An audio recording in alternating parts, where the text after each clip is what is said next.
Welcome, brave souls, to the chilling depths of horror in detail, the realm where the shadows whisper ancient secrets and nightmares come to life. I am your guide through the darkness, and on this channel, we delve into the spine-chilling world of Wendigo horror stories that will send shivers down your spine. First story. I saw a Wendigo. This only happened a few days ago. I'm new here and have a lot of trouble with writing, so advanced apologize for spelling/grammar. So me and my sister were bored one day and decided to go ghost hunting, something me and a few family members do a lot. We decided to go to a few different places armed with a spirit box around our area. We had a few little responses to questions or just noises that made little to no sense. We decided to go to one of the oldest graveyards in the county that just so happened to be a few roads over from my mother's house. We get there, set up, turn on the spirit box, and wait. Almost as soon as we turn on the spirit box, it starts going crazy. It starts with just repeating hello over and over again, then as clear as anything says my sister's name in my dad's voice. We look at each other in disbelief, then it does it again. At this point, I tune out. I don't know why, but I just go blank, like my boat is frozen, but I can look around. I can faintly hear my sister asking questions and the spirit box replying. As I was looking around, I see something moving out the corner of my eye. So me being the dumbass I am, I stupidly look right at it, and what I saw was a brown, almost skeletal creature. It was like its skin was tight to its bones. It was creeping through the trees surrounding the graveyard. I looked away before I could look at its face. I didn't want to see it. In one motion, I stood up and turned towards the exit. My sister followed me without asking what happened, just switched off the SB, and we left. I waited until we were away from the graveyard to explain what I had just seen, and we both knew what it was. We got back to our mother's house and explained everything to her. Needless to say, she was freaked TF out. After a while, we had decided to do another spirit box session in the house with our mother. It was quiet for a few minutes until it said my older brother's name, who was not there at the time. Then it switched to his voice, which is very distinctive. And it kept repeating, "Mom, help me, Mom, help me," and it sounded distressed. At this point, we turned off the spirit box. I have had a lot. I mean, like an unnatural amount of spirit encounters, but never anything like this. Second story. I think I had an encounter with a skinwalker or a Wendigo. I am 25. I live in Utah, and I'm curious if any of you have seen anything like this before. I'm pretty sure I saw a Wendigo or a skinwalker.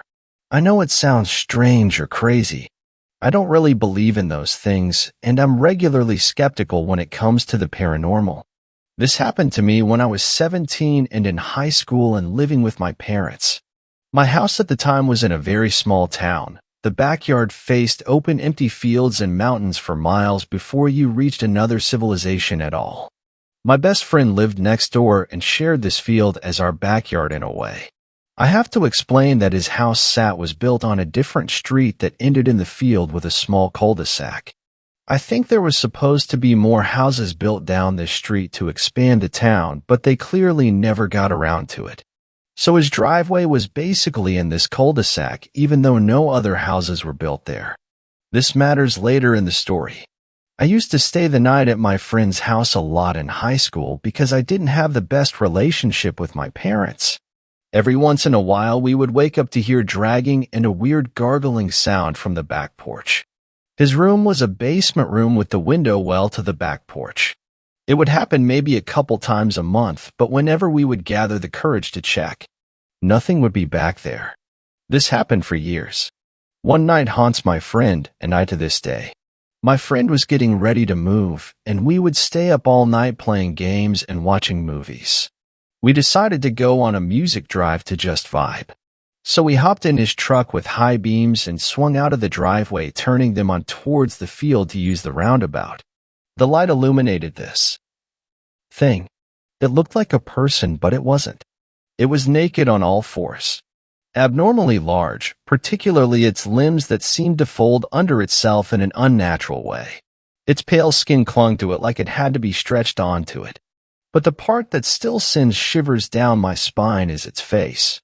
Its jaw hung open to this gaping black maw, like a snake unhinging its jaw to eat.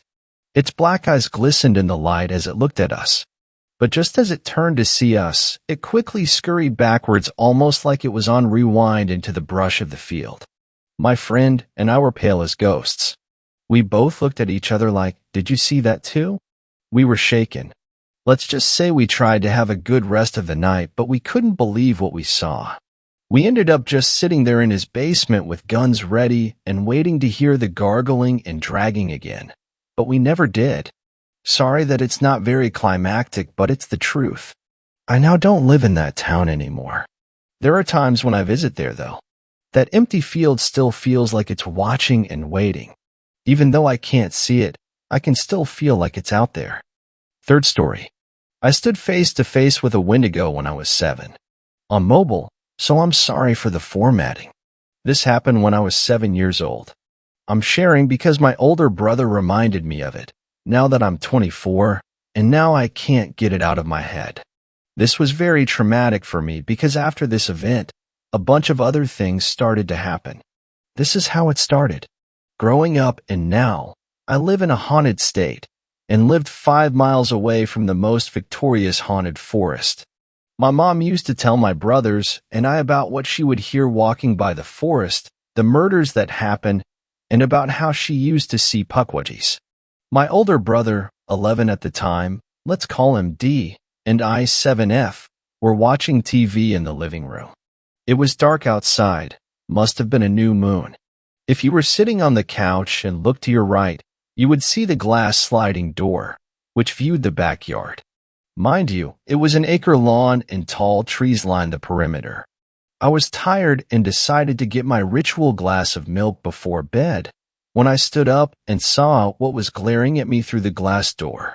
It was tall, taller than the fucking door. It was skinny in the torso, but its chest was broad. It was white, with tall ears. I want to say it looked like the white version of Donnie Darko. I was about 15 feet from the glass door. I froze. It didn't move. It just kept looking at me. It could not have been anyone else because we lived in the middle of the woods. I start calling for my brother's name, but Dee wasn't answering me. I started to get louder, now calling for my mom. Her room was on the other side of the couch, so she was there in a heartbeat. She looked at the back door, looked at Dee, then told me to just sit back down. I couldn't understand why I was the only one freaking the fuck out. I laid on the couch facing away from the glass door. Dee puts a blanket on me and we both fell asleep on the couch. Well, 2021, Dee calls me from jail. He's been in and out since I was 13. This is how the conversation went. Dee, hey, can I ask you something? Me, what's up? Dee, do you remember that night? Me, what night? Dee, that night where you were freaking out. We were young. Remember that tall, scary-looking shit that was at the back door? Me. Asterisk, I had a flashback of that night, asterisk, Dee. Look, I had a dream about it last night, and I wanted to tell you that I saw it too. I was too scared to do anything. Mom saw it also. The convo ended because he only had so much time on the phone. I felt relief that I knew I wasn't just having a schizophrenic hallucination episode, but my body went numb from the memory of being so scared. I told my so about it. He's my best friend. My so told me that I came face to face with a Wendigo and how he wasn't be surprised because of the small country town I lived in. When I looked up what a Wendigo was, my heart sank. That's what I saw. Now I think about it every day. It's been a year since I was reminded of it. I believe it still follows me. Edit. Thank you for the upvotes and listening. I appreciate y'all. And I have so many more stories. I live in a haunted state. So there's so much more I could tell y'all. Fourth story. A Wendigo is watching me. Recently, a few months ago, I moved into a new house in the mountains. It's almost always cold and I'm surrounded by woods, but I like it as it's easier to do my job in isolation with little distractions. I sell paintings and am paid a small monthly check to write poems for a magazine that is both online and physical. The new surroundings have given me all sorts of inspiration both for writing and painting. The strange occurrences started about a week into me living here. More and more frequently, I'd find dead animals nearby. Not really gored or anything. Just dead. Rabbits, birds, and the occasional fox. It freaked me out, but I just assumed a predator of sorts was showing off because they felt threatened by me. I decided to always carry around a gun and a taser, just to be safe. I also decided to call an expert of the mountains and asked him to visit. When he came, he seemed worried. Now, this man was a fairly old Native American who had lived on these mountains for about his whole life, so this concerned me, knowing he knew just about everything on this mountain. He sat me down and told me a tale of a dark creature, born of hunger and cold, a Wendigo. I was skeptical. This was a creature of fiction, at least. I thought it was. He left with a stern warning to never stray too far from home without good reason, and never follow the voices of the forest, as it may be a Wendigo luring me to their feeding grounds. I spent the next few days watching the woods closely. Maybe if I got a glimpse of whatever was in the woods, my mind could be put at ease. At first I saw nothing, then I saw swift movement among the underbrush and trees. It wasn't until around the 5th day of watching, I saw something clearly, something standing upright, with deer-like legs, staring at me with pale eyes. I quickly went inside, suddenly feeling chilled to the bone. It took a bit and some self-pumping before I could go back outside to do my painting and wood watching. I found myself putting what I could see of the creature in my paintings, but I could never catch the coldness of its eyes quite right. It fascinated and terrified me greatly, but I couldn't stop. The creature got braver, showing a bit more as time passed. I could now confirm it had a large set of antlers, and its front limbs were not hooves like its back legs, but claws. It watched me almost as curiously as I watched it. I knew then that it was likely a Wendigo, one that decided to watch me, although I didn't dare attempt to approach it, knowing its curious nature might be as deceiving as a wolf's smile. Although I never verbally called it this name, I subconsciously named it Branch. It seemed suiting. He started, or I think it was him, pushing over items on my porch, like empty paint pots and small decorations, going back to the tree line by the time I come outside. It didn't really bother me as nothing got damaged, kind of reminded me of a cat actually. I began speaking to it, not expecting responses. While I painted, I would just ramble out loud, knowing he was just at the trees. I don't know if he listened, but I think he did, as his ears would face towards me the whole time, those long, slightly disproportionate ears. One day he appeared with scars, a few still bleeding. This concerned me, but I couldn't get close to him. He was an injured animal and would even more likely attack me if I got close. After a few days, they healed the pale marks on his skin. This happened a few times, but I learned to ignore it. This routine went on for a good while. I watched him, he watched me, but we kept our distance. But that changed yesterday. He approached me, and I didn't even notice till I saw his shadow. I looked up and saw shaggy black fur that smelled like rotting meat. I could see his cold, empty eyes so clearly now. They were genuinely curious, but hungry. I didn't move. I froze up. I didn't even shiver. After what seemed like an eternity, he turned and headed towards the trees. I didn't dare move until he disappeared among the trees. I went inside and called the man that warned me of them.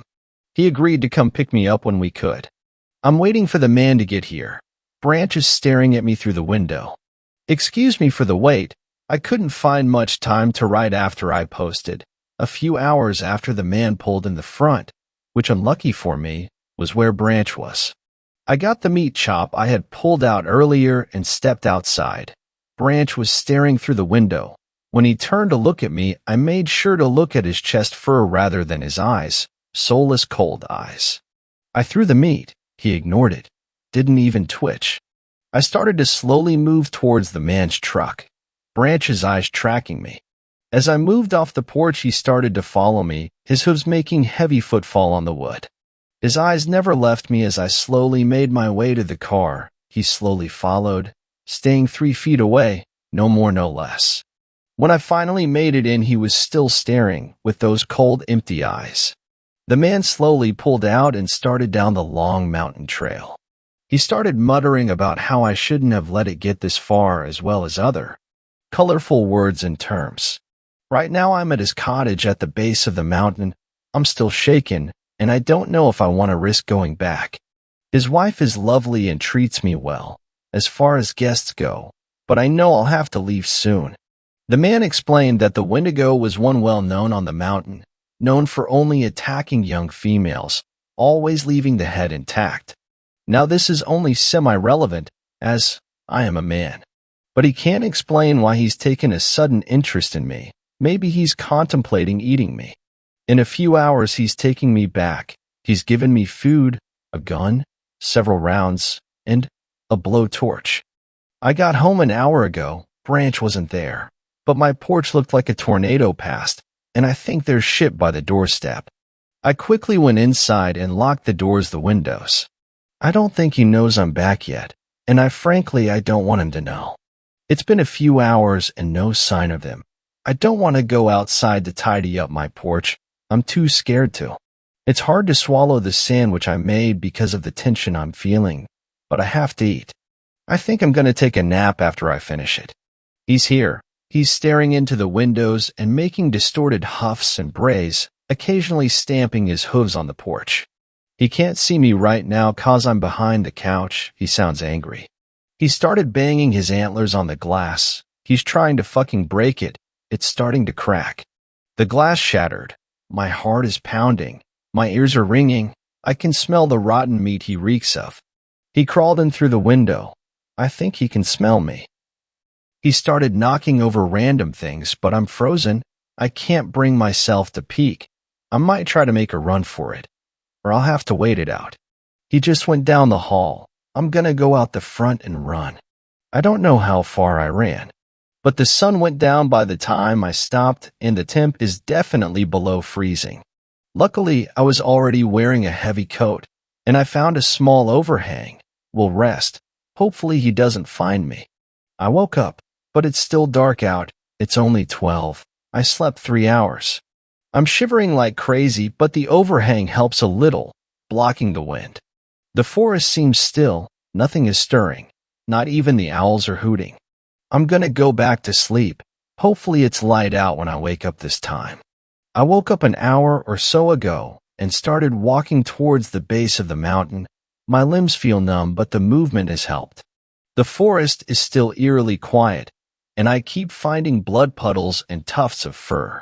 I think Branch threw a massive tantrum. I need to find a house with people in it. Safety in numbers. I didn't bring the gun. I know. I'm stupid. But I just wanted away from him. I started running again. I heard what sounded like hooves, and I swear I smelled rotting flesh again. If he catches me on his turf, I'm honestly fair game to kill, even if I'm not his preferred food. I found a field of corpses. Deer, bears, rabbits, wolves, birds. Dead animals everywhere. I quickly went around it, holding my breath, trying not to puke. I guess that's why the forest was so quiet. He killed all the animals in a fit, like a violent child throwing a tantrum, a child that could easily rip out my throat and cave in my rib cage and skull. I'm seriously hoping he isn't following me. I can see houses. I think I found one of those retreats for monks or whatever who take vows of silence. I'm gonna see if they can help me. So, good news. They happily let me into a living area where I could warm up and provided food and a warm drink. I think it's just milk. They contacted someone and wrote me a note saying that someone would be coming for me to take me off the mountain. A few decided to be curious, so I explained what happened. A few wrote me off, but others gave me scared, shocked looks.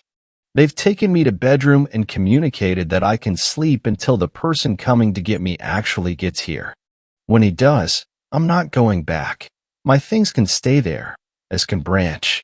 I'll find somewhere else to live, like an apartment in a city with people. I was able to sleep a few hours before the guy came. I told him to just take me to the nearest town. I'm outside a motel right now, slowly making calls and arrangements. I'm never going back to that place with that thing. Ever. 5th story. I'm a fire watch lookout, and I think I've made a terrible mistake. I've been a fire watch lookout for about a year now. I spent most of my life alone in a small window-lined one-room shack atop a steel and wood frame tower in the middle of the Great Smoky Mountains National Park. My only companions are my collection of cheap novels, a laptop computer with infrequent and unreliable internet service, and the two-way radio I use to communicate with the few other nearby towers and ranger stations. Nearby is a bit of a misnomer, though.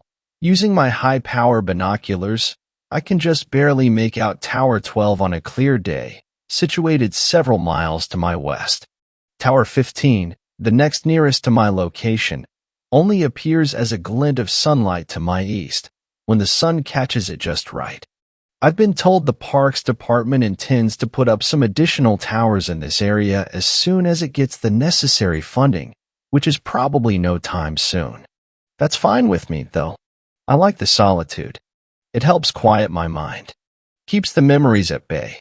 Mostly, I occupy most of my days either with simple maintenance in and around the tower, or else scanning the dense sea of trees all around me for any signs of trouble. It's been a dry year, so the threat of fire is a constant one. This particular afternoon, I was clearing some brush from around the base of the tower that had begun to encroach on the fire road that led from my tower back to the main ranger station, 20 miles away. Even with the heavy suspension of the government-issued Jeep parked nearby, that was a harsh ride in the best of times. I had just finished dragging some brush cuttings off into the tree line when the radio clipped on my belt squawked. Tower 9, this is Tower 12. How copy? It was Billy Johnson, my supervisor. Nice enough guy, I suppose. Tended to leave me alone most of the time. I straightened up and stretched my back, wiping the sweat out of my eyes with my forearm, and keyed the microphone attached at my shoulder. Go for Tower 9. I replied as I replaced the shears and bow saw to the small storage shed near the base of the stairs. John, do you have eyes on a bit of smoke north of your position? Stand by, Billy, I said, snatching up my water bottle and jogging up the metal staircase that wound its way around my tower. I didn't bother locking the 8-foot chain-link fence that surrounded my little compound. Chances were that I'd be back down here soon enough. Reaching the top, I stepped through the trap door and onto the walkway that surrounded the cabin, closing it behind me. It was habit at this point. The last thing I needed was to take an errant step and tumble down through the open trapdoor. I'd probably end up breaking my neck. As I passed by, I reached into the open door of the shack and grabbed the binoculars hanging on a nearby hook, rounding the railed corner of the walkway and turning my attention to the dark green blanket of trees stretching out before me. I saw the smoke almost immediately. A thin trickle of wispy white haze rose lazily above the canopy some distance off. Probably just some campers, I figured. Though there weren't any approved campsites in that area, we always had more than a few folks every season who decided that camping off-trail in the deep bush sounded like a hoot. Most of them come back just fine, oblivious to the danger that this wilderness presents to anyone not adequately prepared for its risks. Some of them have to brawl out by search and rescue. Some of them just don't come back. A member of the Rangers, or maybe even a random hiker, will occasionally trip across the deserted remains of a campsite and report it in. Those are the spooky ones. The ones where the people have just vanished and left behind a perfectly set-up campsite. No explanation, no clues, just a deserted clearing, often with perfectly intact tents and personal effects. But there are bears and mountain lions, along with a handful of lesser predators that roam these forests, and sometimes they get hungry enough to stalk and even kill humans. And that doesn't even take into consideration the much more likely probability that folks step out of their tents at night to take a piss in the woods and very quickly get lost and can't find their way back to their camp. Most humans aren't suited to survival in the wilderness, unfortunately. My radio squawked again. Tower 9. What's the word? Yeah, I see it, Billy, I said. Looks to be a couple miles due north of my tower. What's your plan? He asked, and I knew what he was asking. Keep an eye on it and hope for the best, or take a trip over and investigate. After a brief moment's pause, I sighed with resignation It's probably just a campfire, but I guess I'd better head on over and take a look, just to be sure. I didn't relish the thought of a trek into that area of wilderness, to be honest. It was the only area I hadn't explored during my time here. There weren't many trails headed in that direction, and the ones that did were badly overgrown and too narrow for the Jeep. A couple miles hike might not seem like a lot, but when you're out here, alone, the dense trees seem to stretch on forever. 2 miles can seem like 100. Roger that, John, Billy replied. Take your pack and your rifle and check in periodically. Will do. Tower 9 out, I said, replacing the binoculars to their hook and shouldering the red canvas backpack waiting dutifully in the corner chair. I grabbed the rifle from its rack over the doorframe, checked to make sure it was loaded, and headed out. As I locked the gate behind me, I threw my pack into the back of the Jeep and set the rifle beside it. The Jeep wouldn't get me too far before the brush made the trail impassable, but if it saved me even a half-mile of hiking, it was well worth it. The sun was still high in the sky. I had plenty of time to get there and back before dusk as long as I didn't dawdle. I started the engine and put the Jeep into gear, turning the wheels towards the unmaintained trail to my right. After only a few moments, the trees and canopy obscured any trace of the watchtower behind me. I was actually able to push the Jeep farther than I had expected, a pleasant surprise. I was probably a mile along the trail before it shit the bed and a massive pine lay across the path, much too large to go over. The dense underbrush around me precluded the possibility of going around, and I immediately lamented not bringing the chainsaw with me. Cutting it up and winching the pieces out of the way wouldn't have been too difficult and would have saved me a ton of trouble. With a quiet curse, I stepped out of Jeep and grabbed my gear from the back seat. I smiled to myself as a quote from a certain fictional adventure-seeking archaeologist suddenly came to mind. We walk from here. Making sure to mark the location of the Jeep on my handheld GPS so I could find it again, I stepped over the thigh-high tree trunk and continued along the path. According to the estimate I had made before leaving, the trail I was walking seemed to head in the direction of the smoke, which was a blessing in my book. The less time I had to spend bushwhacking, the better. The trail continued to narrow as I expected, and before too long I was brushing branches and leaves with my shoulders as I walked. The trees, which had been alive with the chitterings and chirpings of animal life back at the tower, now seemed muted. The forest around me was growing denser, feeling oddly claustrophobic at times. I checked in with Billy a couple of times, advising him of my progress and promising to maintain periodic checks. He advised me that a weather relay had come in from the ranger station indicating an approaching storm that would likely reach us before nightfall. A quick check of my watch made me wince. I had already spent more time than I had predicted it would take to reach the suspected campsite. Maybe it was best to turn around and head back. The last thing I wanted was to get caught out here overnight with minimal supplies and in a rainstorm. I wasn't worried, but it sure wouldn't make for a comfortable overnight. If I had been farther from my destination, I probably would have turned back right then. I wish I had. Within another 20 minutes, however, I smelled the faint scent of a wood fire. Not strong, but it was there. I was even more certain of what I would find when I reached them. When I stepped out of the now almost non-existent trail and found myself in a sparsely treed area amidst a dozen or so wooden shacks, I halted in surprise. I had reached the base of a hilly rise, covered in heavy forestry, and these old, forgotten cabins looked like they had been some sort of small settlement. Perhaps an old logging camp, I thought to myself. I didn't know this place even existed and made a mental note to research it when I got back to my tower. I keyed the microphone, Tower 12. This is John. Do you copy? When Billy replied, his voice was staticky and distant. Hey John, Tower 12. What's your status? I frowned and looked around at the towering trees all around me. I suppose I was asking more out of the portable radio than was reasonable. I was lucky I still had any signal at all, to be honest. I found what looks like an old logging or trapping camp, I said, meandering among the decaying and derelict cabins. Most of them had decayed to the point of collapse, and there weren't any with intact roofs.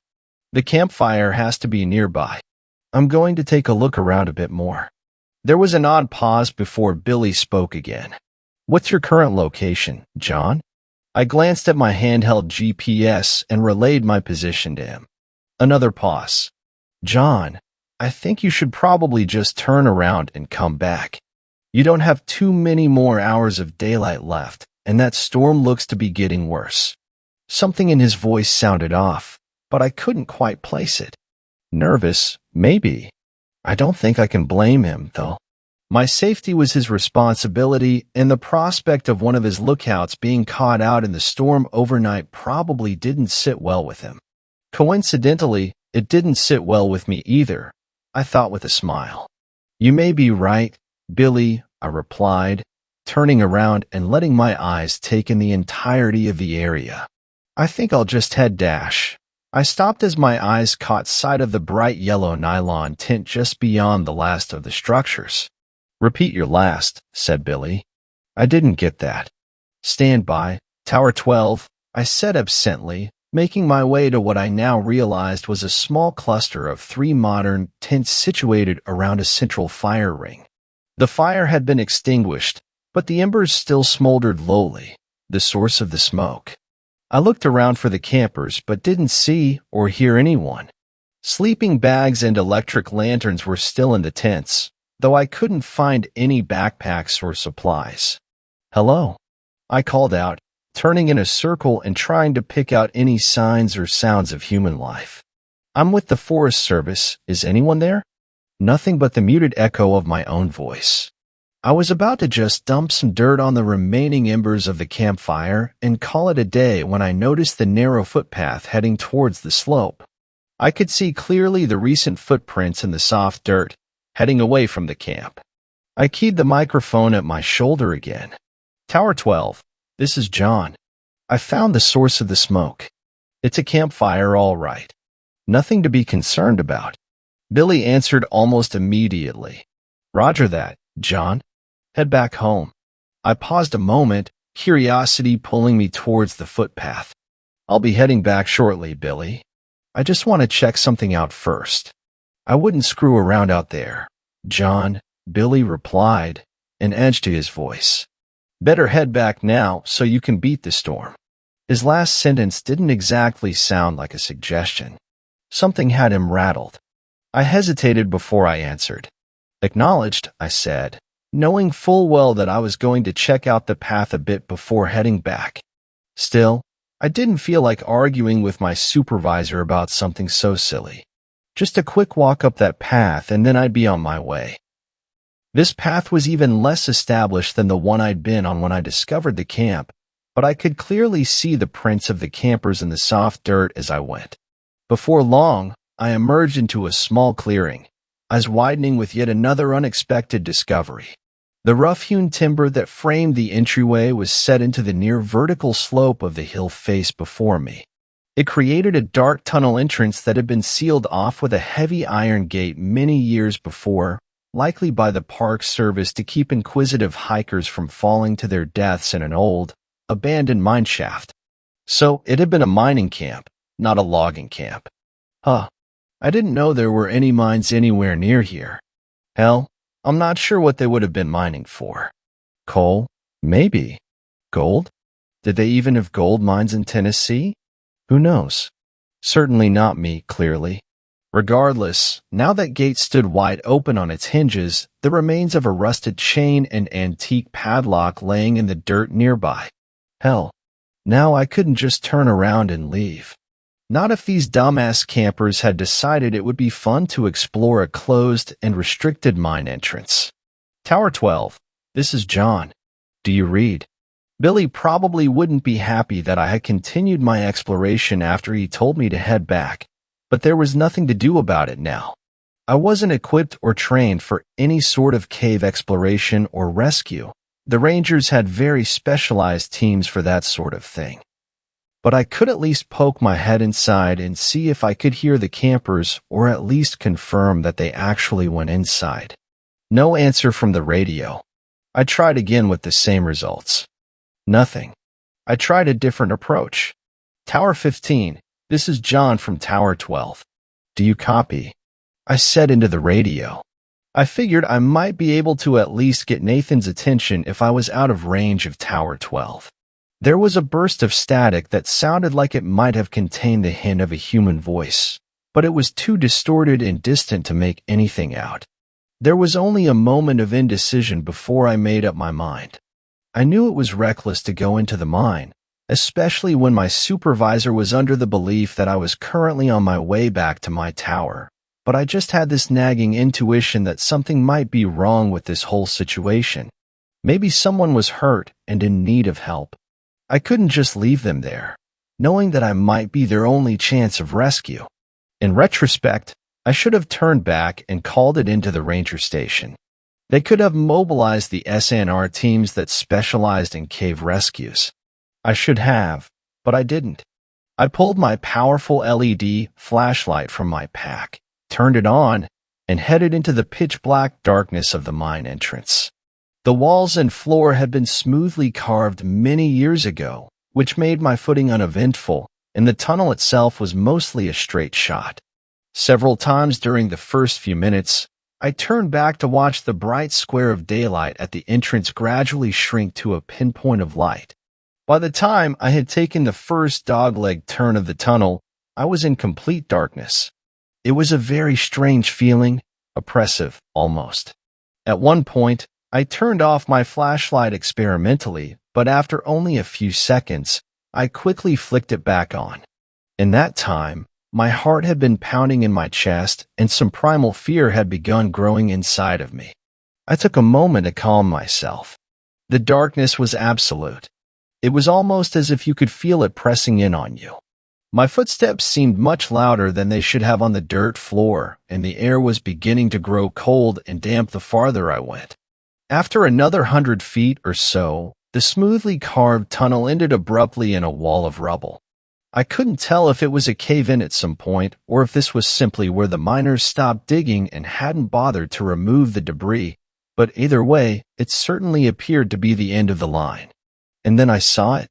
I almost missed it because of the way the light and shadows played over the head-sized rocks strewn before me, but when I looked closer, I realized I was looking at a ragged hole in the wall. It was only 5 feet across or so, and definitely didn't look like the deliberate formation of the tunnel I was standing in now. It almost looked like the miners had broken into a natural void of some sort. Interesting, but there was no way in hell I was going in there. I was definitely not trained or outfitted for any sort of spelunking trip, and it didn't seem the sort of thing suited to the learn-as-you-go method. Just as I was turning back to make my way out of the mine, I heard the distant sound of voices echoing from the opening in the stone wall. The sound was faint, and may have just been my imagination, but I didn't think so. "Hello," I called, pressing my face into the black abyss of the hole. "Can you hear me? I'm with the Park Service. I'm here to help you." Nothing. The air from beyond the breach was cold and smelled stale, old. Wrong. I felt as if I didn't belong here. None of us did. There was a long moment of unbroken silence, and then I heard a voice again, closer this time. "Did you hear that?" it said, presumably to a companion. It sounded like a young woman. Nervous. Uncertain. "Hello?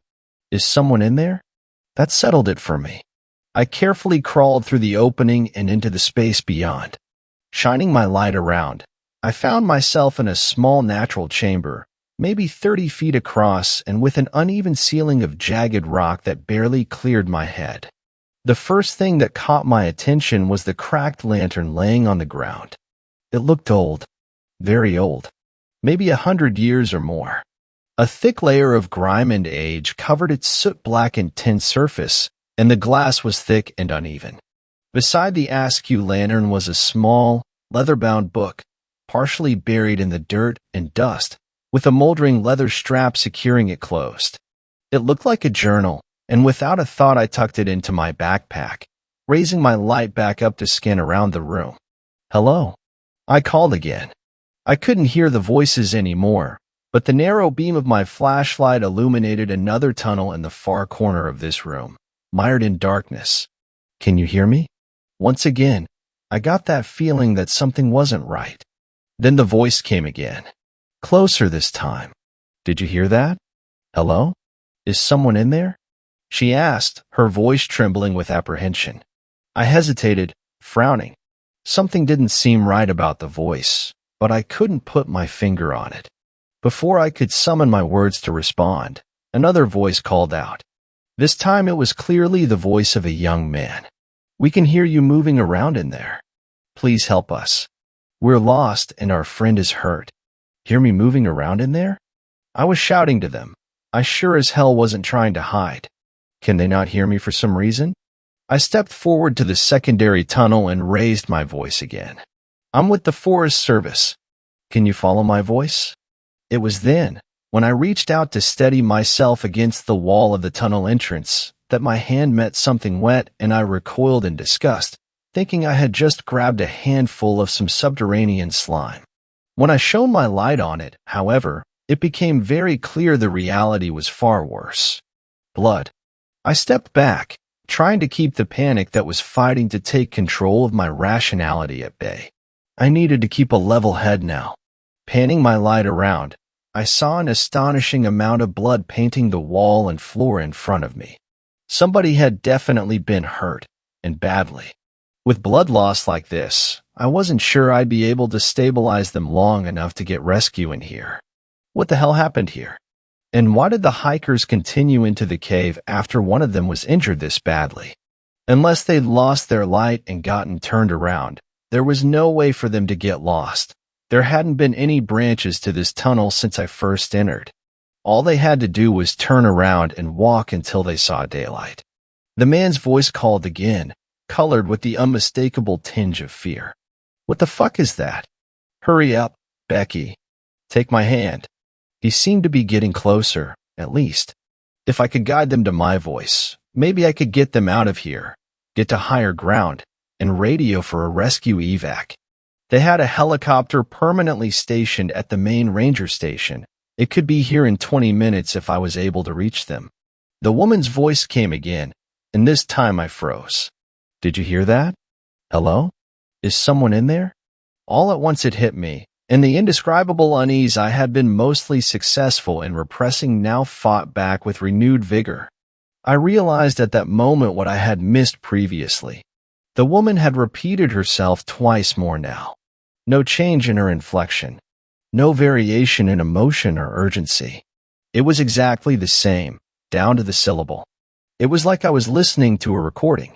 What the fuck is that? Repeated the male voice, now even closer. Hurry up, Becky. Take my hand. Below the words, I thought I could hear the stealthy sliding of something soft over rocks. It seemed like it wasn't too far beyond the tunnel entrance now, but I wasn't going to wait for it. I didn't think that what I'd see emerge from the darkness would be a couple of college kids who'd had a rough time of it during a weekend camping trip. Now allowing my panic to run free, I turned and threw myself through the cave breach and landed roughly on the flat stone floor of the mineshaft beyond, skinning my hands to hell and banging my knee on a rock. Scrambling to my feet with a hiss of pain, I ran as fast as I could, not realizing until I finally burst into the waning light of the late afternoon light that I had lost my rifle somewhere in that cave. It was darker than it was when I first entered the mine, and a quick glance to the sky showed the angry black thunderheads that had moved in as promised, much faster than I had expected. I quickly swung the iron gate closed on screeching hinges and looped the chain between the bars as tightly as I could, securing it rather lamely with the hasp of the broken padlock. I stood there a long moment, bent over and hands on knees as I tried to catch my breath outside of the mine entrance. When I felt the first drops of the coming storm on the back of my neck, I straightened and looked through the bars of the gate into the ominous darkness beyond, realizing how ridiculous my barricade really was. It wouldn't do much good if something tried to get out, but at least it made me feel a little better. Until I heard the voice echoing from the mine shaft, getting closer. It was unmistakable, uncanny. Hello? Can you hear me? I'm with the Park Service. I'm here to help you. By the time dawn arrived the next morning, I had climbed down from my temporary shelter in the low boughs of a red cedar and tried to work out all the painful kinks from my stiff shoulders and neck. The night had not been kind to me, but I was alive, which is more than my fear-stressed mind expected after yesterday. The night had been harrowing. There was no better word to describe it. The rain hissed among the trees and stung exposed skin angrily, driven by the banshee wail of the wind rushing through the forest, and was accentuated by the chaotic flashing of lightning and heart-stopping crack of thunder. Because of this relentless chaos, it's difficult to say with any certainty. But throughout the night, I thought I heard something large trying to move stealthily in the forest near my shelter. I say, trying, because it felt like whatever stalked through the underbrush was more at home in the unnatural Stygian gloom of a cave than under the watchful eyes of nature. Of course, it could just as easily have been my imagination. When the first dim light of dawn started to illuminate the sodden and dripping forest, I spent the better part of 20 minutes straining my eyes with every ounce of concentration as I scanned the gray woodlands around me. I was only 10 feet or so above the ground, but there was no way I was going to step foot from my hide until I was absolutely certain I was alone. Once I was satisfied that I was alone for the moment, I climbed down to the muddy ground. I tried the radio several times through the night and into the morning, but wasn't able to get even a burst of static that might indicate someone was trying to respond. A combination of the storm and the interference from the trees worked against me. My first thought was to get back to my Jeep as quickly as possible and run every drop of gas out of its tank, trying to get as far away from this place as I could. When I checked the GPS to see how close I was to its marked position, however, I found the unit unresponsive and with a disastrous crack across the screen that seemed to mock my dismay, probably caused by my less than graceful scramble from that damned cave. No rifle, no radio, no GPS. Perfect.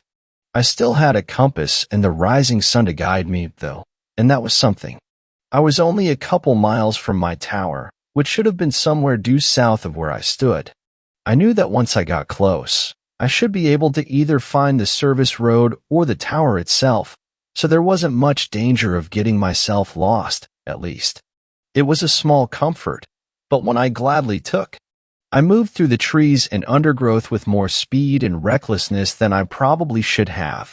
An ankle broken by an errant misstep would have been bad news.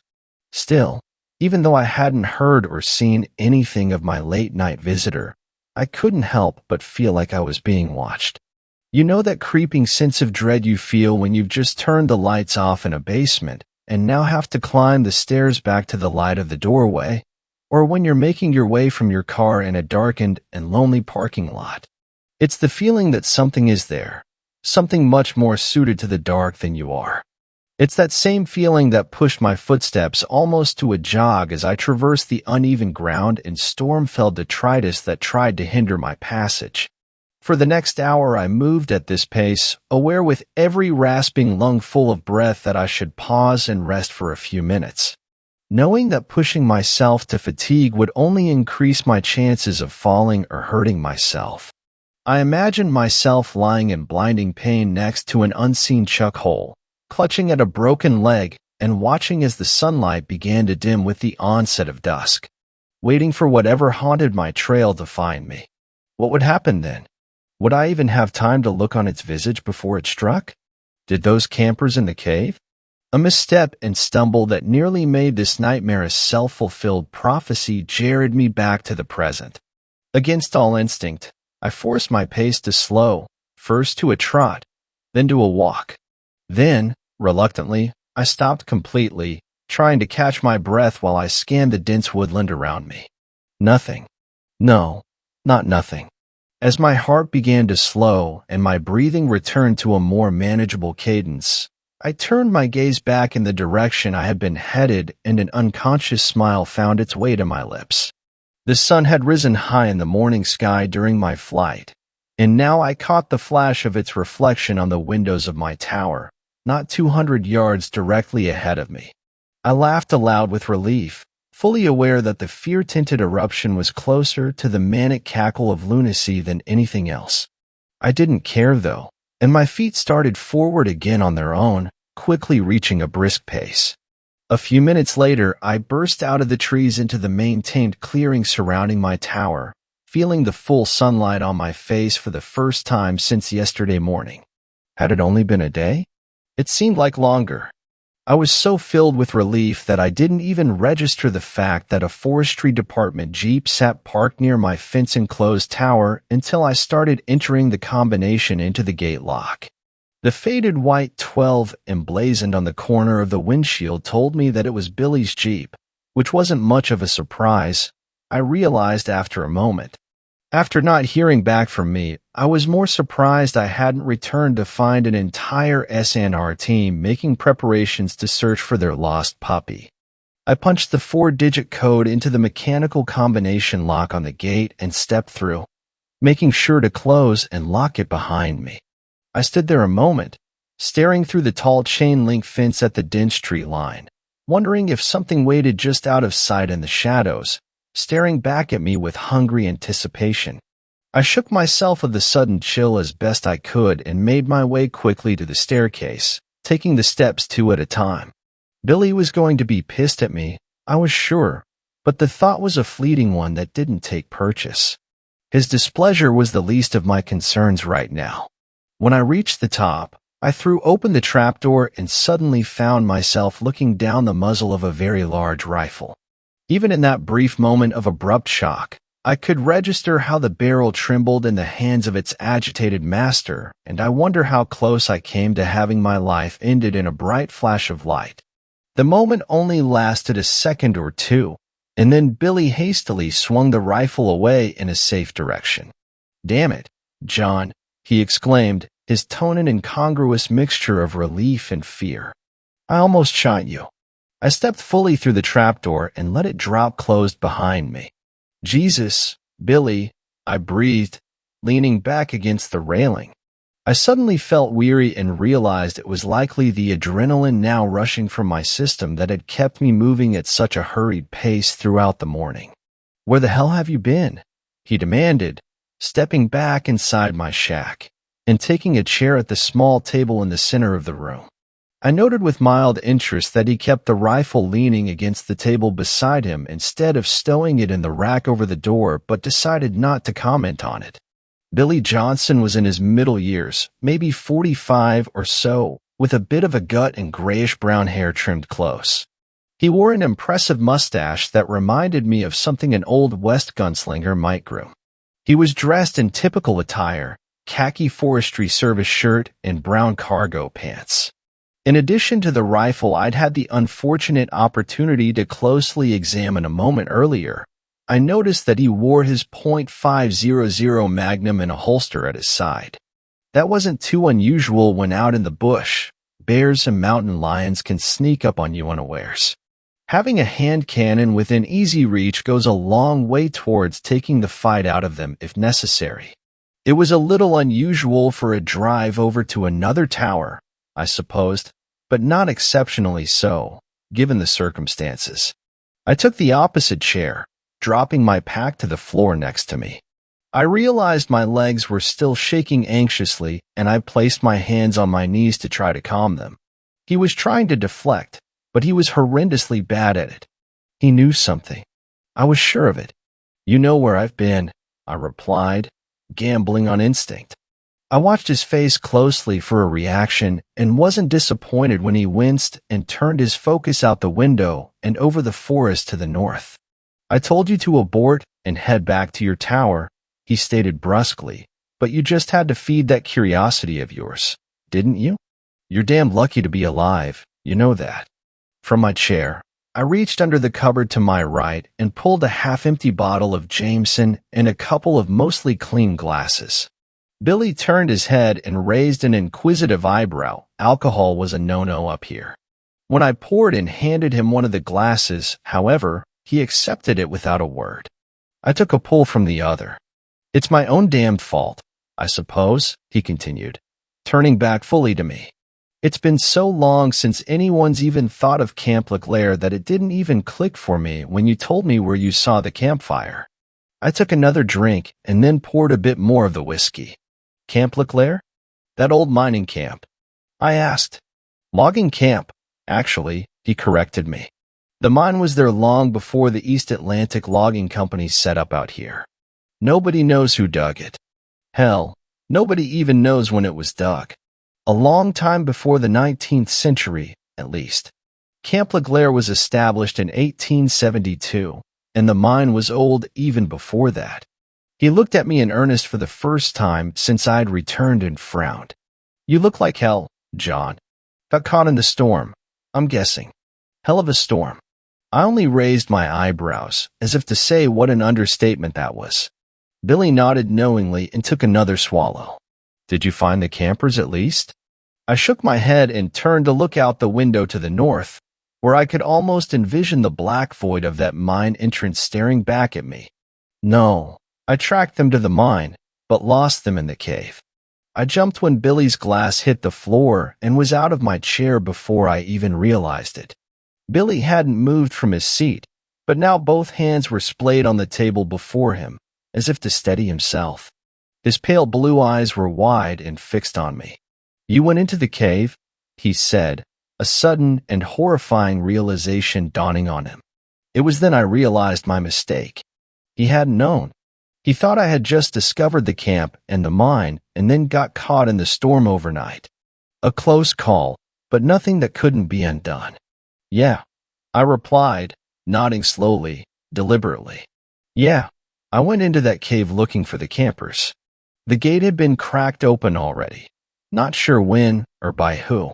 I leaned forward in my chair and stared hard at him. Billy, there's something in there. I think it got those campers, and I think it followed me out. Billy Johnson's face had gone white then, and I thought for a moment he might pass out. He scooped his glass up from the floor with numb fingers and poured himself another splash of whiskey, downing it in a gulp. When he spoke again, it seemed far away, distant. Kuwatami. That's what the Chickasaw called it, and they were here long before we ever were. Angler is what the white man called it, among other names. Kuwatami. He nodded. False brother, lying man, or something like that. Hell, I don't know. What do I look like? A translator. It means bad, no matter what language you speak. It means something is out there that isn't supposed to be. Something that was locked away a long time ago and forgotten. It was then that he stood and grabbed up his rifle, as if suddenly remembering something. I need to get back to my tower and make a call. Now. I gestured to the radio base station sitting patiently on the table near the door. Why not use mine? Billy shook his head. Sorry, John, but it doesn't work that way. Special phone. Special number. I just hope I'm not too late. I started to stand. I'll go with you, I said. He pointed a stern finger at me and narrowed his eyes. No, you stay here. Strap on your handgun and make sure it's loaded. His voice was calm, almost cold, and didn't leave much room for debate. Still, I had no desire to stay here alone with whatever this angler thing was roaming around out there. Billy, I can go with you. I can help Dash. I started to argue, but was quickly cut off when he took a menacing step towards me, and I realized quickly how much I'd underestimated him because of his normally easy manner. You will stay in your goddamn tower, and you will follow your orders, he roared, and I unconsciously took a step back and reclaimed my seat, only managing a shaken nod in acknowledgement. He took a trembling breath, pointed at the radio, and said in a slightly less terrifying tone, and keep that thing on. As soon as I'm back at my tower, I'll radio you with updates. A moment later, he was gone, and the trapdoor slammed shut behind him. I stood and retrieved the Pelican case from under my cot. Inside was the same model of .500 Magnum revolver that Billy had been wearing, heavy and cold in my hands. I loaded it and belted on the leather holster, feeling the reassuring weight tugging at my waist. John. I heard Billy call from below and went outside to the walkway, leaning over the railing. He was standing beside his Jeep 50 feet below, shielding his eyes from the bright sunlight as he looked up at me. Make sure to keep everything locked. I'll come back for you, he shouted. I raised a hand to him and slid the latch shut on the trapdoor with my toe.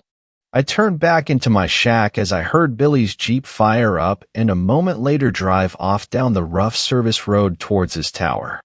I glanced back to the north, to the place where I had first seen the campfire smoke rising the day before, and suppressed a shudder. I was alone again, safe in my tower and armed, but alone. Abruptly, like an unexpected wave of nausea, the feeling that I was being watched washed over me with a chill, making the hairs on the back of my neck stand on end.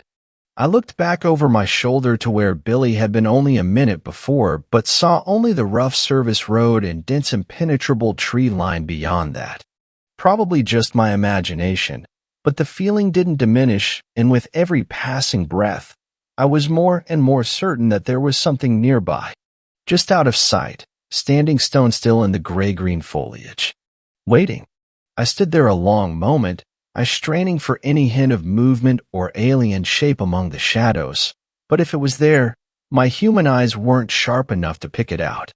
I stepped back through the open doorway of my shack and dropped down into the chair again, my eyes catching the bottle of whiskey before me. I was tempted to pour another drink to help settle my nerves, but I could already feel the tickle of a buzz at the edges of my mind from what I had already drank, and quickly decided that the last thing I needed was for my reflexes and awareness to be dulled right now. I'd made more than one poor decision in the last 24 hours. I didn't think adding another to the pile was such a great idea. Grabbing the bottle, I screwed the cap back on and reached to return it to the sparse cupboard to my right. As I did so, my boot caught my pack, knocking it over. Without a thought, I reached down to move it out of the way and then remembered the old, weathered journal tucked inside the front pocket, the one I'd found in the cave. I reached into the unzipped front pocket. For a frustratingly alarming moment, my searching hand couldn't feel anything in the compartment, and I feared that I had lost it in my chaotic escape. But then my fingers brushed the familiar shape, and I withdrew it, setting it in front of me on the table. I could see the book much more clearly now in the daylight. It wasn't overly large, a little larger than my hand and maybe the thickness of my thumb. There were no markings on the front, except for a simple grimy brass loop that secured the leather strap holding it closed. I wasn't sure I wanted to see what was inside, but I needed some answers.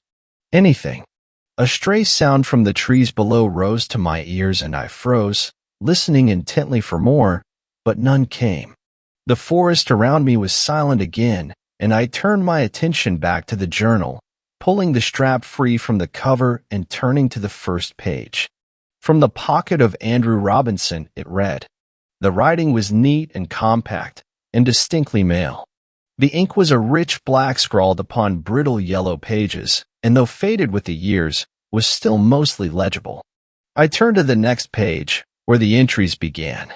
I felt as though I had dropped into his account midway, as though this was just the latest in a series of journals that this Andrew Robinson had been keeping. July 23rd, 1891. After nearly a week of hard overland trekking, we reached the abandoned camp late this afternoon, exactly where the old trapper said we would. Sequahi, our Pawnee tracker, has once again astonished me with his overland navigation skills. I must admit, I was skeptical at the yarn the old trapper had spun in the crowded confines of the common house in Dunn Creek, especially after I smelled the liquor on his breath, but the professor never doubted a moment. The man's instincts for reading human character are absolutely singular. The camp looks to have been abandoned, and I have to admit to a certain unease as we inspected the rough cabins. There isn't a soul to be found, and it looks years abandoned, yet everything stands as if awaiting the loggers' return at any moment. Strange. July 24th, 1891. Our small troop of intrepid adventurers made camp in the center of Leclerc last night. Though the cabins likely would have been more comfortable, I doubt any of us would have felt at ease intruding upon them. Richards laughed it off when someone mentioned how peculiar it was that the loggers had departed in such a hurry that they abandoned their personal possessions, but I could see in his eyes that he felt it odd as well. Sequahi, our ever-courageous and stolid guide, seemed ill at ease and unusually withdrawn, refusing all conversation and only responding to queries with quiet grunts. Something of concern hides behind his eyes, though, and I wonder at what it is. Only the professor seems unmoved by the unusually still atmosphere of this place, and his typically infectious positivity keeps working at our unease, keeping it from expanding beyond its current state. Today we spent much of the day exploring the area surrounding Camp Leclerc, and the sunlight was nearly spent when Dobson burst back into camp with news of his discovery. We, all of us, raced at a moment's notice behind him as he led us along an ill-used and nigh invisible footpath that led ever ascending upon the side of the northern rocky slope. When the path terminated, we were deposited before a truly curious sight. A barricaded tunnel entrance had been bored into the rock face by some unknown hands. I suspect some sort of exploration tunnel or adit dug in search of precious ores, especially given the nation's more recent history with gold fever. The wooden barrier that had been roughly assembled from a hodgepodge of heavy timber beams was curious, and several of our group commented on it, but the professor dismissed it as a triviality, so the matter was dropped. It is far too late in the day to proceed further, but we plan to penetrate the barricade and enter the tunnel in the morning. The excitement among the men is palpable. July 25th, 1891. Sequati is gone. He took his supplies and his prized Winchester rifle and fled sometime during the night like a phantom. This is a shocking blow to us all, but none more so than to the professor, with whom the Pawnee tracker had partnered for a number of years across much of the eastern states. We have no explanation for his sudden desertion, and it sits unwell with the entirety of the group. The overall mood is darkened, I fear. Still, we must push onward. July 25th, 1891. Addendum. It took more than 2 hours of hard labor, but we were finally able to gain entrance to the mine shortly before noon today. Richards managed to get his boot caught between two heavy timbers as he stumbled forward, straining his ankle with a terrible cry. We feared it broken, but Dr. Franklin assured us that the bones seem intact. Regardless, Richards was taken back to the camp, where he will convalesce while the rest of us make our entry. His part in our exploration has come to an end for now. We made our way in a single file through the adit tunnel for some way before reaching its carved end, the light from our oil lanterns providing regrettably inadequate illumination over the rocky surroundings. When we reached the terminus of the mine tunnel, our hearts sank for a moment before the professor gave an exclamation of discovery and suddenly disappeared through a nearly hidden rift in the wall, surrounded by jagged rocks.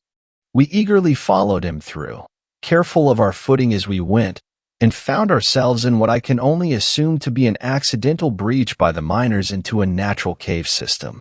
The air was chill, unmoving, but our excitement at this discovery allayed any concerns or discomfort this might have caused. The professor directed us to set a secondary camp in this new chamber, which will be used as a staging point for further exploration. So we spent the rest of the day bringing supplies from our main camp and constructing a smaller version in this moderately sized chamber. By the time we completed this endeavor, the efforts of the day precluded a start to the exploration until the group has had the opportunity to rest and replenish their energy. I feel I will sleep well tonight, despite the anxious excitement buzzing around my mind. July 26th, 1891. Another shock when we awoke this morning. O'Connor is gone. The Irishman, who has ever been reliable and constant as the North Star, was assigned first watch last night. There is no trace of him, and no indication that he took any provisions or even his personal rucksack with him. I fear his natural inquisitiveness may have gotten the best of him and led him to explore the deeper caverns beyond our ad hoc base camp, for his lantern is the sole item that has gone missing with his person. The professor immediately rallied the rest of our small group, 7 in all, now, and mounted a search for our lost companion. I tried to caution him against rushing into action, but he was not to be deterred. To my dismay, I was the sole man ordered to remain here at camp whilst my companions took up their supplies and launched deeper into the cave system, in the event young O'Connor returned in their absence. I was understandably disappointed but grasped the logic of it well enough. I would loathe to think of O'Connor returning only to find us all gone and then losing himself again trying to find us. I shall endeavor to rest a bit. With luck, my companions will return before long with our lost compatriot. July 27th, 1891. I am at my wit's end and am unsure how to proceed. It has been more than a day since the professor led the rest of the men in search of poor O'Connor, and I have felt their absence as keenly as I am aware of my own solitude in this cave. I have seen nothing of our missing companion or of the party that delved deeper into the system yesterday morning, and I know their lanterns did not have sufficient fuel to carry them this long. Without other means of illumination to guide their return, I fear they are hopelessly lost. I myself had to return to Leclerc for more lantern oil for my own waning light. I must admit with no little embarrassment some reluctance to my return to this dark place, which no longer carries any of its former adventurous excitement or fascination. It is now nothing more than a doorway into the deep places below the earth, where men were never intended to tread. But the growing apprehension is not the worst of it. The sounds. By heaven's grace, the sounds. I first became aware of them last night, as I dimmed my lantern and tried to set myself to sleep. At first it was only an indistinct and muted echo that may have been interpreted as nothing more than the distant whistle of wind or other natural sound, distorted by the unique acoustics of this place. But then I heard the distinct tonal qualities that could only be a man's voice. I instantly rose and took up my lantern, raising the flame and rushing to the entrance of the cave that had swallowed my companions. There I stood, listening with such keen focus that I felt beads of sweat upon my brow. I would swear upon a holy book that it was the distant calls of the professor himself, and I eagerly called back with as much fervor as I could summon, hoping desperately to guide them back to me. However, the instant I called out, the voices vanished, and I was met only with the suffocating silence of an open tomb. There I stood, straight as a sentinel, praying for a response from my friends. After several minutes of absolute silence, my thoughts began turning to dark things. I became painfully aware that anything beyond the weak cast of my lantern would be utterly invisible to me, but I, on the other hand, would be lighted as a beacon to it. I pushed these thoughts from my mind as forcefully as I could, inwardly chastising myself at seeing ghouls where none existed, and was about to call out again to my lost companions when I heard it. The voice came again, echoing from the claustrophobic abyss that lay before me, mired in the blackest darkness one could imagine.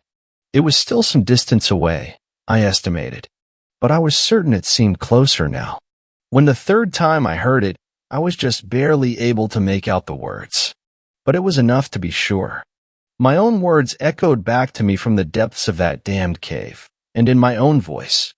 I staggered and nearly dropped the lantern at that moment. Could the legends be true? The professor always seemed to believe them, though I must admit I attributed his faith to the unwavering certainty he held in those things lost to antiquity.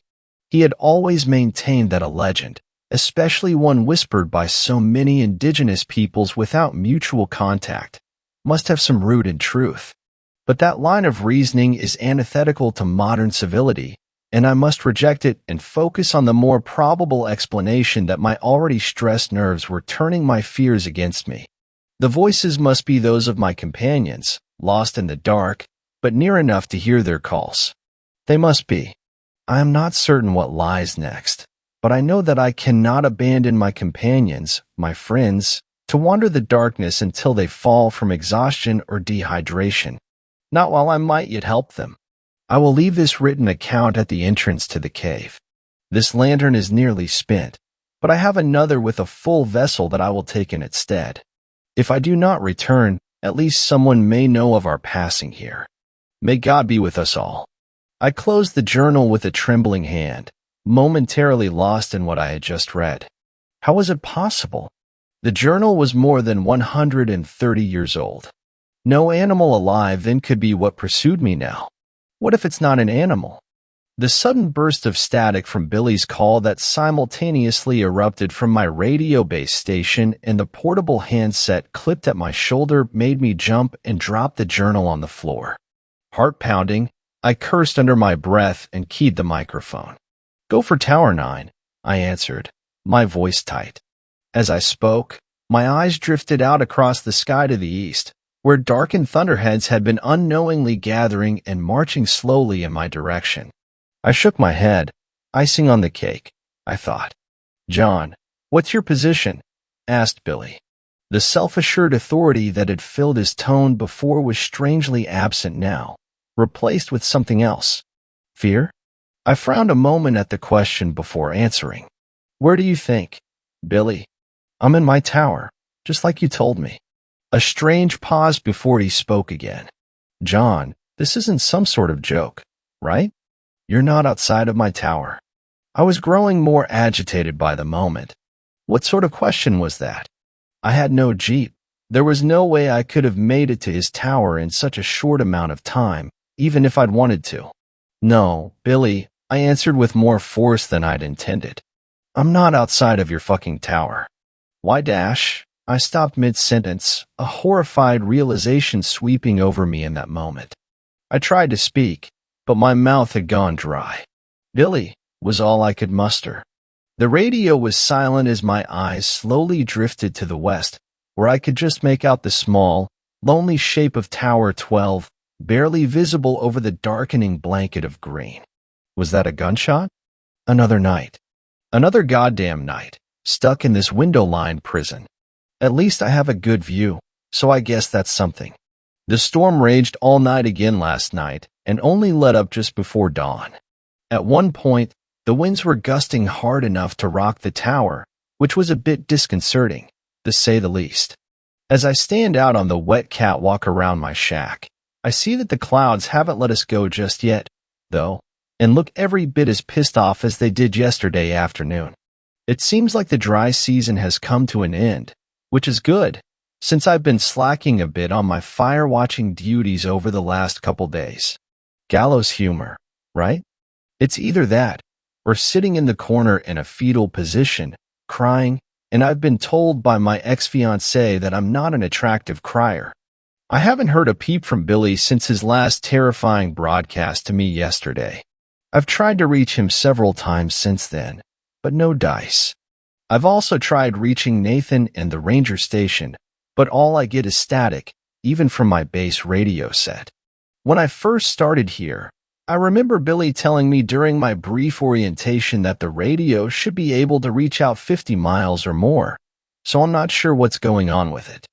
Update: I just took a quick look at the base station and found that the cable leading up to the antenna on the roof of the shack is now just a dangly thing swaying in the breeze. The storm must have decided it needed the antenna more than I did, because it's gone.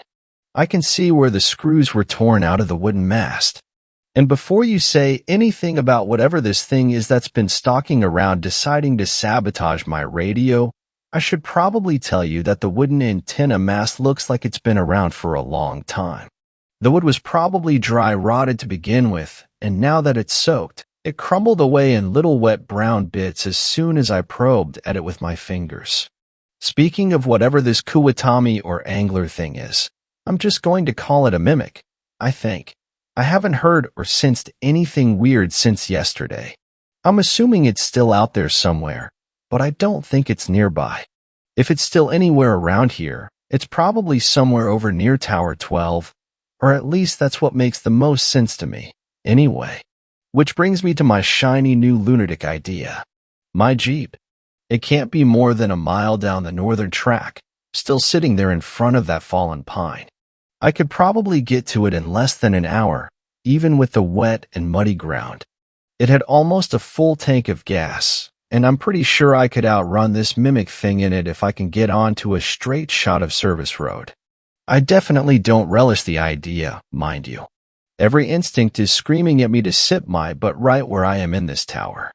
I know that the ranger station will start getting a little antsy when Billy doesn't check in after a few days, but I'm also thinking they may extend it out a day or two in light of the foul weather. Maybe 5 days at the outside, and then I'll have a ranger truck parked outside my tower. The question is what they'll find when they get here. See, I've been thinking about it.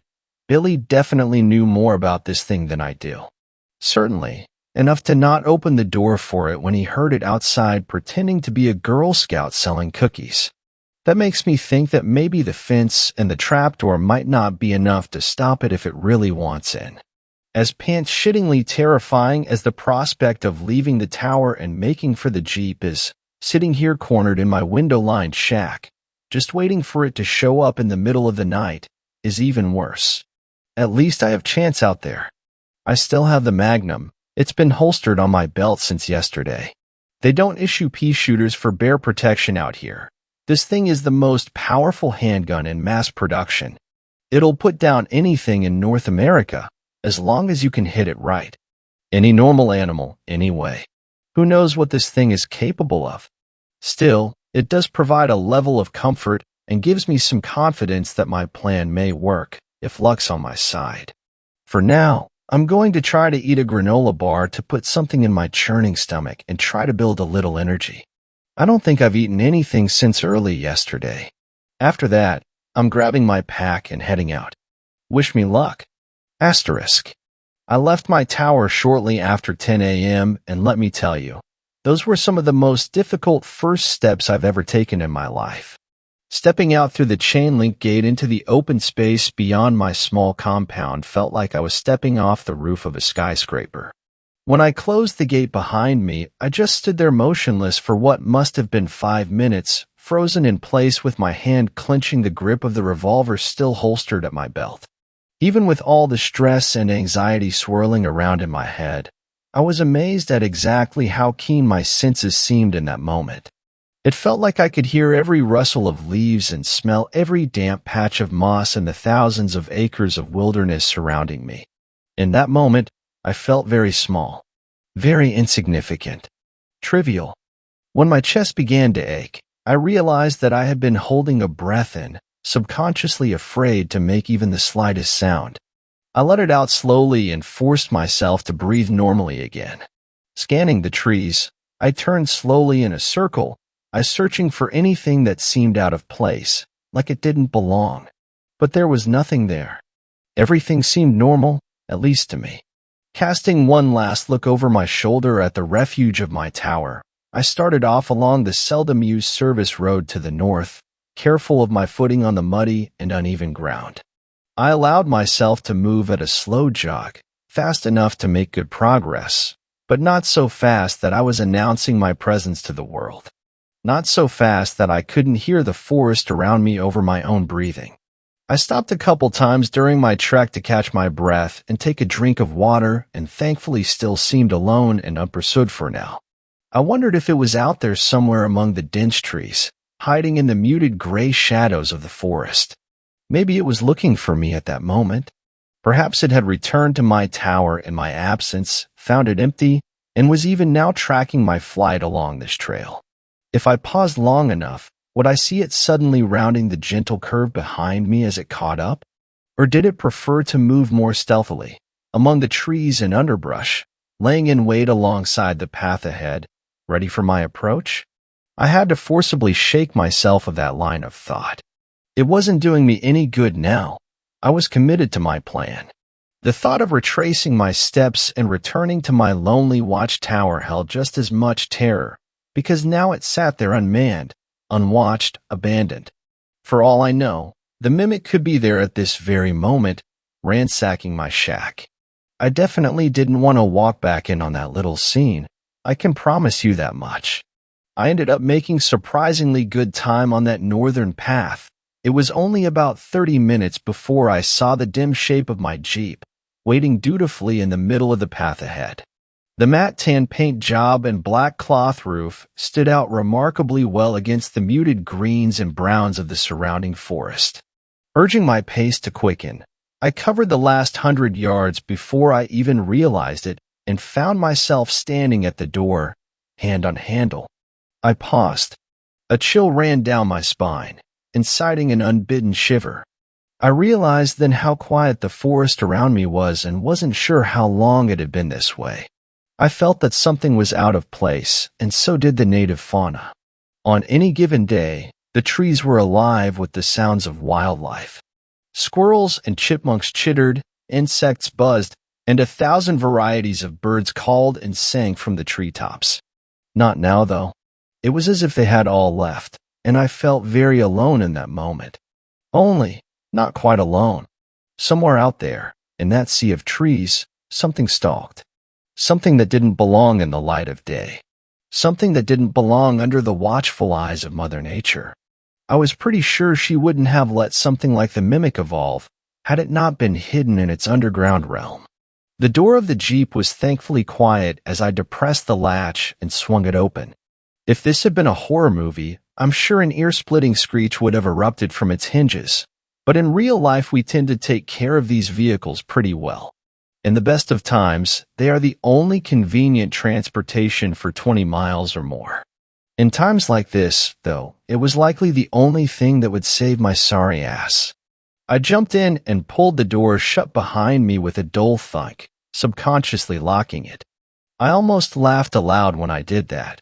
The entire top of the Jeep was nothing more than canvas and plastic windows. A feisty hamster could probably have penetrated my little haven. I doubt the mimic would even think twice about it. The Jeep fired up immediately when I turned the key in the ignition, and I threw it in reverse for the most ungraceful 14-point turn you've ever seen on the narrow and muddy service road. Once I got turned around, I didn't waste any time directing it back the way I'd come. The service road was really little more than an uneven and ill-maintained dirt trail and was only ever used infrequently by the rangers and lookouts. As I'd previously mentioned, it was a rough ride, even for the heavy suspension of my trusty steed, so I had to keep it at a reasonable speed. The very last thing I needed was to snap an axle or bounce myself right off the road and into the trees. Compound the condition of the trail with the fact that it constantly wound and curved as it progressed, and it meant that even my best speed wasn't too much faster than I could run on foot. That's okay. Once I got past my tower, the service road was generally better maintained and followed a more or less straight path. I'd be able to build some decent speed there, and I'd be out of the wilderness and standing at the ranger station in an hour or so. The abrupt appearance of my tower caused me to feather off the gas as I rounded the last curve from the northern track. I slowed to a crawl and squinted through the now dirty windshield. From here, everything looked exactly like I had left it. The gate still stood closed and, looking up, I could see the trapdoor also appeared shut. Maybe this thing hadn't returned. Hell, maybe this thing wasn't ever going to return. For all I knew, it was headed in the opposite direction.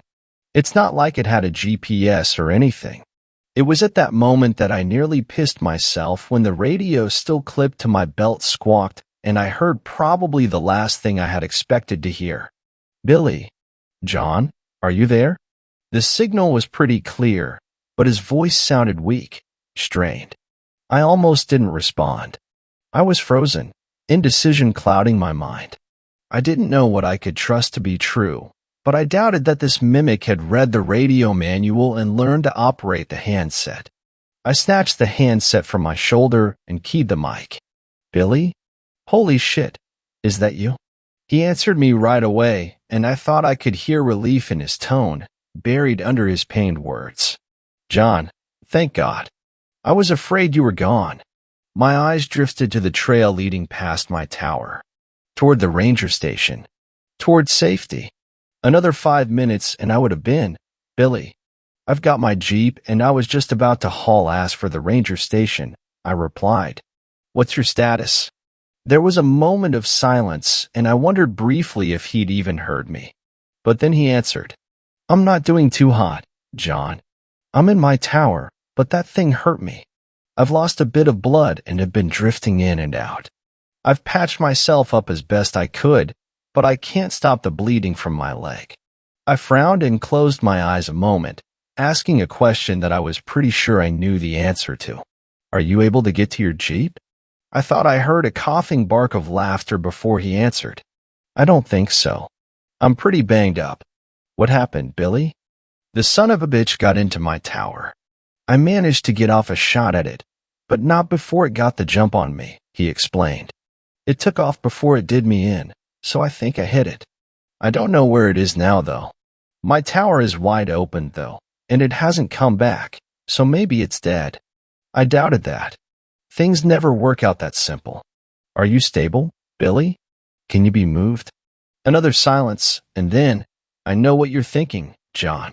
Turn your Jeep east and haul ass to the ranger station. That's an order.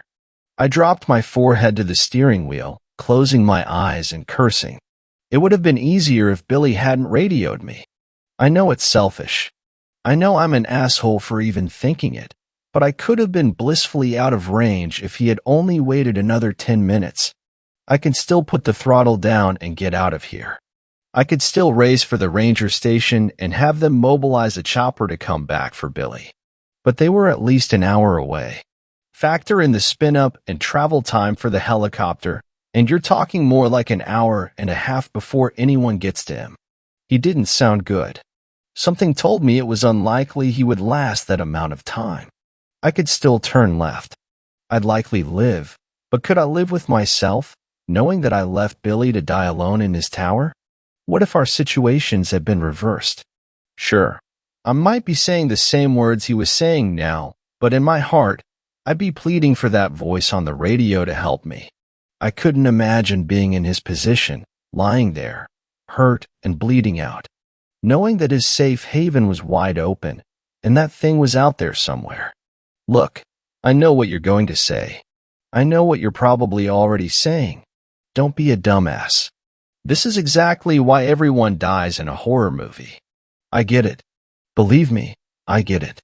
But this isn't a movie, and my friend was lying there dying in his shack. If I could get to him and get him into the Jeep, we could both be out of here, leaving all this twisted nightmare bullshit behind us. Billy, I'm headed your way.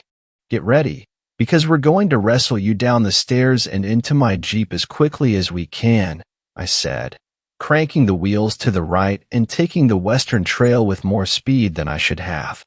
John, I gave you an order. Get out of here now. Despite the situation, I managed a sardonic grin as my rig bucked and bounced over the uneven trail. Billy, I'd like to take this opportunity to officially tender my resignation from the fire watch. Now shut your mouth and conserve your strength. I'll be there in 15 minutes. Asterisk. 15 minutes turned out to be a pretty good guess, and before long I skidded to a halt outside Tower 12, next to Billy's ride. I opened the door and stepped out into the quiet air, my handgun coming out of its holster and held before me like some sort of shield. I took a quick moment to let my eyes roam over the surrounding woodlands for any sign of movement before quickly jogging around my Jeep and towards the compound's entrance. I passed through the open doorway, taking note of the heavy chain-link gate that was laying twisted 15 feet inside of the fence. Another dozen paces and I was at the base of the stairs, craning my neck to make sure nothing was awaiting me above. I keyed the mic at my shoulder and said in a low voice, Billy, I'm outside of your tower right now, heading up. For Christ's sake, don't shoot me. I turned the volume on the speaker down just in time for his response. Damn it, John. I told you to leave. But despite his words, the gratitude and relief were clear in his tone. I started up the stairs, revolver still held at the ready as my other hand ran lightly along the railing. My eyes were drawn to the red-black spots staining the gray paint of the steel steps. I found even more of the viscous fluid on the railing as I continued my ascent. Blood, but not Billy's. Good. I hope that fucker is laying in the woods, breathing its last breath. He definitely hit it, but I had no way of telling how seriously it was hurt. In a human, bright red blood indicated an arterial bleed, which was typically a fairly significant injury. With this thing, who knew what black-red meant? I climbed the rest of the staircase as it wound around the tower and stopped just below the open trapdoor. Billy, I called out cautiously. A pause, then came his reply, shaky and with a wheezing sound that I didn't like at all. How'd I know it's you? Say something that this fucker couldn't have heard you say before. I've always admired and respected you. I answered without hesitation. "Asshole," he said under his breath. "Come on up." I took another couple steps, cautiously poking my head through the trapdoor. Billy was sitting upright, more or less, resting his back against the doorframe of his shack and aiming his own handgun generally in my direction. As soon as he saw my face, he dropped his hand to his side, the stainless steel barrel clanging against the metal walkway. As I stepped fully through the trapdoor, I noted two things immediately. Firstly, there was a significant amount of that black-red ooze splattered around. Secondly, I realized how badly injured Billy was. His face had gone gray with a sickly paleness, and his breaths came in ragged hitches. Blood-soaked bandages wrapped both forearms, and the side of his face was covered with a crimson rag, taped haphazardly down. His entire khaki park shirt was painted in a hellish tie-dye of shades of red. But it was his leg that worried me most. A tourniquet had been tied around his thigh near his groin, but the pant's leg was a cherry red below that, and was glistening in the late morning light. "Jesus, Billy," I exclaimed, holstering my gun and rushing to his side. He waved me off as I knelt beside him. "I know. It looks bad. Save it for later. Let's get out of here before that thing decides to come back for another round." I nodded and stood again, taking a quick glance past him and into his shack. A twin to my own tower normally, Billy's looked like a war zone now. His table and desk had both been overturned and smashed, along with his base set radio. On the floor nearby was a satellite phone, its antenna and display obviously smashed during the attack. Lifting his arm over my head, I helped him to his feet. He grimaced in pain, but threw his remaining strength in with mine, and we began the precarious descent through his trapdoor. "Did you at least get to make your phone call?" I asked him as we took the steps carefully and agonizingly slow. He shook his head. "It got here just as I was getting ready to. It was using your voice, telling me that you were from the Park Service and that you were here to help." He looked at me with a shaken astonishment. "It sounded just like you, John, but when I looked over the catwalk railing down at it," he winced again as we half stumbled on a step. "Almost there. John," he continued, "holy hell, I've never seen anything like it." I shook my head as we reached the bottom step and moved onto the rain-soaked ground and grunted with exertion. "Save it, Billy. We have a long ride ahead of us. Plenty of time for that later." He just nodded as I maneuvered him around the passenger side of my Jeep and helped him climb in. Once he was in, I hurried back around to the driver's door and got in, starting the engine as I pulled the door closed behind me. Throwing it into reverse, I felt the wheels break loose as I stepped on the gas with a bit too much enthusiasm. I swung the 4x4 around and put it into drive, pointing it back towards my tower and beyond. Safety. I only had a heartbeat's warning from Billy before I saw it, barreling from the underbrush at us. It threw itself, a great mass, crashing into the side of the Jeep, and Billy scrambled to get away from it, damn near climbing over the center console in the process and knocking my hands off the wheel in his panic.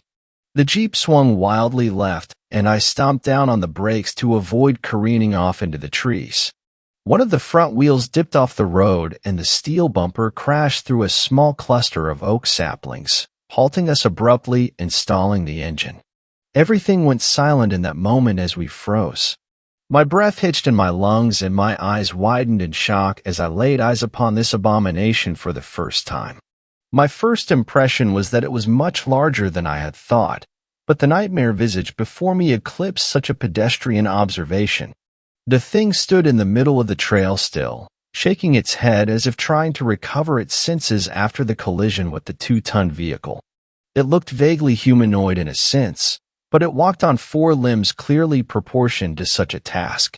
It was hairless and with mottled pink-gray skin stretched tight over muscles, bones, and odd, unidentifiable bulges. The limbs seemed to have joints that bent in all the wrong directions and ended in what should have been claws. But instead of the distinctive keratin-composed sharp nails that seem so familiar in the natural world, these seemed to be extensions of the creature's skeletal structure, protruding painfully through its veined translucent hide. But worst of all was the bulbous and disproportionately large head that topped an oddly gaunt-appearing neck. It was oblong and reminded me of the shape of a feline skull in general appearance. Its maw seemed a jagged tear across its face, with ill-fitting and chaotically positioned teeth that didn't seem to allow the mouth to close properly. I couldn't see any eyes, but where they should have been were instead two bulbous and cyst-like organs, seeming to bulge and flatten in a slow rhythm, as if bladders filling with air or liquid. I reeled back in revulsion as it turned its sightless head in our direction searchingly. Flaps of skin on either side of its malformed snout opened slowly like some obscene blossom composed of milky gray bat wings, and I had the sense that it was using them to try to somehow locate us. It was then I saw where Billy's shot had struck the creature in the face. One of the snout flaps was nearly completely severed, hanging limply in contrast to its sibling, and a gouge furrowed by the bullet's travel creased along the right side of the thing's head, piercing and ravaging the bulbous organ on that side and leaving it a deflated sac. When it turned its head farther in our direction, I could see clearly where it had bled significantly from the shot, but was horrified to see that the wound had already sealed itself and a shiny silver scar was left to mark the incident. "I knew I hit you, you bastard," Billy whispered, half to himself. The mimic stopped its motion, and we watched as the uninjured bladder on its head expanded like a half-filled party balloon. It dipped its head a bit, and we saw two membranous slits in the top of its skull dilate. A moment later, the twisted sound of a human voice assaulted our ears. "I know you're out there." The voice was unmistakably Billy's but was distorted and wrong. I thought that the wound from his gunshot probably had something to do with that. The thing raised its head again, turning a bit more in our direction, and took a few experimental steps forward. Again, it paused and lowered its head. This time we heard what sounded like the pained roar of a bear, almost perfectly replicated, except for that same distortion that we had heard previously. Had this thing killed a bear? I held my breath as we watched it again raise its head and take a few more contemplative steps in our direction, slowly swinging its grotesque snout back and forth. I could see how the flaps of skin that were flared open where its nose should have been twitched minutely back and forth, and I felt like it was using them to listen for us. "It knows we're here somewhere, but it can't see us," whispered Billy, leaning close. "But if it gets close enough, I'm thinking we're done for." I looked over at Billy and realized that there was no way he'd be able to make a run for it in his condition. From the look of the thing growing ever closer to where we cowered in the Jeep, I thought it was likely we didn't have much time before it got close enough to hear our breathing or heartbeats, or whatever, even inside the 4x4. When that happened, I knew what would come next. Billy closed his eyes a moment and turned to me. There was something in his eyes then, some sort of acceptance that I didn't like one bit. "Get ready with that cannon," he whispered. "You're only going to get one chance at this fucker." "What are you talking about?" I asked. A moment later, I had my answer. Billy took a deep breath and mustered every bit of his strength, flinging the door open and staggering out of the Jeep. "I'm right here, asshole," he shouted at the thing, limping weakly across the road away from the Jeep. The mimic whipped its head in his direction instantly, but tilted its head to the side, seemingly momentarily puzzled at this unexpected turn of events. Billy held his own magnum in his hand, but he was too weak to raise it towards the beast. Still, he pulled the trigger and a resounding boom seemed to shake the air. The mimic flinched at the deafening sound of the gunshot, the flaps of membrane at its snout snapping shut protectively, but its stunned hesitation didn't last very long.